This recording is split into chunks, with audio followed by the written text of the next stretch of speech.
Sciatica sciatica என்பது ஒரு காலில் வரக்கூடிய மூட்டு தேய்மானம் தான். இந்த காலில் மூட்டு தேய்மானம் ஏற்படும், இடுப்புல தேய்மானம் ஏற்படும், முழங்காலில் தேய்மானம் மட்டும் காலில் தேய்மானம் ஏற்படும். ஒரு பக்கம் சாட்சி தான் நடப்பாங்க. குப்பரை அடிச்சு வச்சு குப்பரை படுத்து வச்சு பார்த்தோம்னா ஒரு கால் குட்டையா இருக்கும், ஒரு கால் நீளமா இருக்கும், கால் வளைச்சு போயிருக்கும். பில்லு எப்படி விளையுது அது மாதிரி. இதுக்கு இப்போதைக்கு செருப்பு பெல்ட் செருப்பு போடுங்கிறது ரொம்ப வலி குறையிலன்னா ஒரு இன்ச்சு உயரமாக செருப்பு அதே செருப்பில் ஃபிட் பண்ணிக்கலாம்.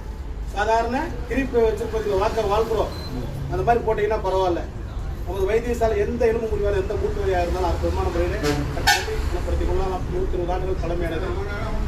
கழுத்து வலி, இடுப்பு வலி, முட்டி வலி, முழங்கால் வலி, எல்போ எல்பை, டிஸ்க் பல்ஸு, சர்விக்கல் பாண்டல்ஸ், ஆங்கிலேஷன் பாண்டல்ஸ், லம்போசாக்கல் பாண்டல்ஸ் அனைத்திற்குமே அற்புதமான முறையில் மூலிகை தேவை பொருள் கிடைக்கும். எங்கிருந்து வரீங்கம்மா? தருமபுரிலேங்கம்மா புளியங்கரையிலிருந்து வந்திருக்காங்க. அம்மாவுக்கு ஆளவு சொல்லியாச்சு. அது மாதிரி போட்டால் போதும். இந்த கிரிப் செருப்பு போடும்போது எங்கே வேணால் நடக்கலாம். சாதா செருப்பு காலில் நிற்காது. உண்மையா இல்லையா? இந்த காலுக்கு ஒரு கால் நிற்காது, ஒரு கால் நிற்கும். ஏன்னா கால் வலுக்கும், அந்த கால் விளையாடுறதுனால வலுக்கும்.